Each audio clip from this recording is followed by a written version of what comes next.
Many strategies, I think, but I'll make it quick. I think when it comes to continuous learning, you need to make learning worth it. Learning works best in the context of the world. So, ensuring that people understand why they need to learn, ensuring that you're creating that support for a learning culture by tying it to strategic outcomes, which is always, I think, going through those rounds and discussions is challenging. But once you do it, it really creates good sponsorship for learning. So that's number one. Number two, create learning which works, which excites people. You can't have a learning intervention or a learning program which is a tick mark. It needs to work, it needs to excite people. So brand them well, make something which works. Uh, Number three is become a student of change management and marketing.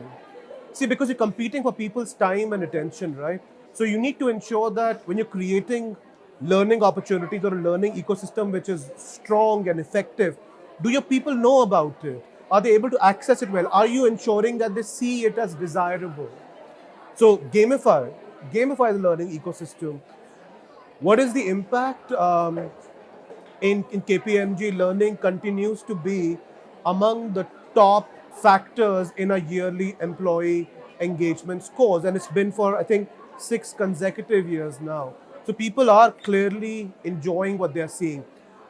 In our engagement surveys, people are talking about the fact that they want to learn.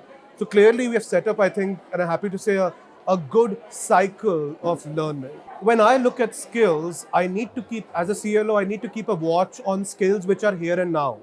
Like projects are coming in, you need skills in the next 3 months, 6 months. But at the same point of time, and it's a great question, you need to keep an eye on critical future skills. And for that, it's not rocket science. You need to be talking to the business leaders. You need to be looking at the kind of strategic priorities which are lining up. You need to break it down to understand, if you work your way backwards from a future strategic priority, what skills do we need? You look at the skill ecosystem to understand, do we have those kind of people? Do we have those skills?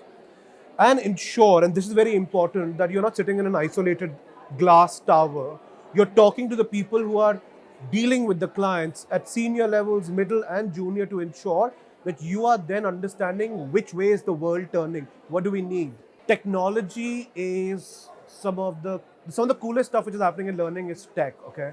And I'm sure you will have a lot of people who would have spoken about it. I know you have a panel on AI and learning, but let me throw out the stuff which is super interesting. See, tech-based, self-paced learning platforms, they have fundamentally changed how people approach learning. They have changed how learning teams function. There is so much learning available now from across the world, different proficiency levels, AI-based, hyper-customized, which we provide our learners, that it's amazing. It wasn't happening 20 years back. It's just tech.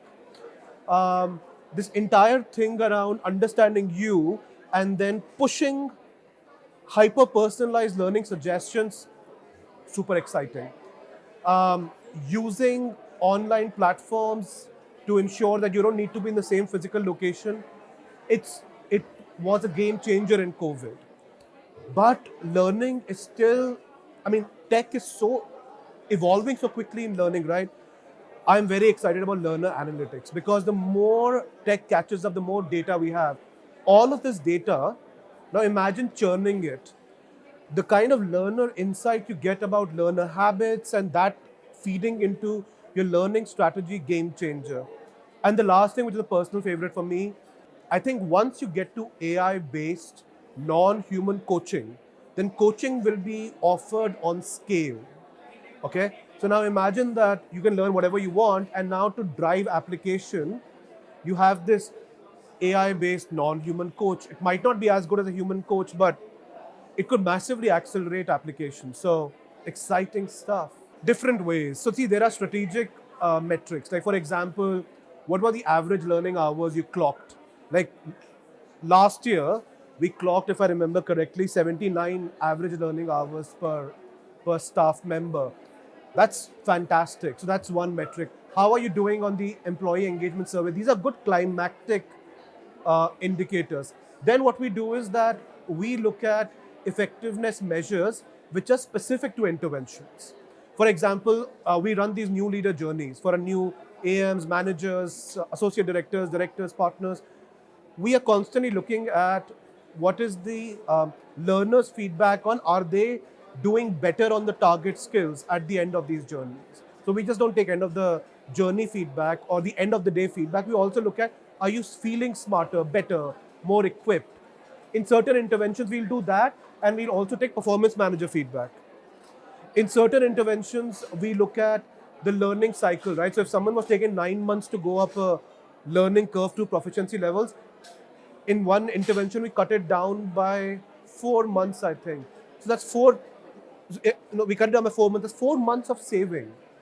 So different measures for different interventions, and then we collate all of them to get a larger firm-wide view.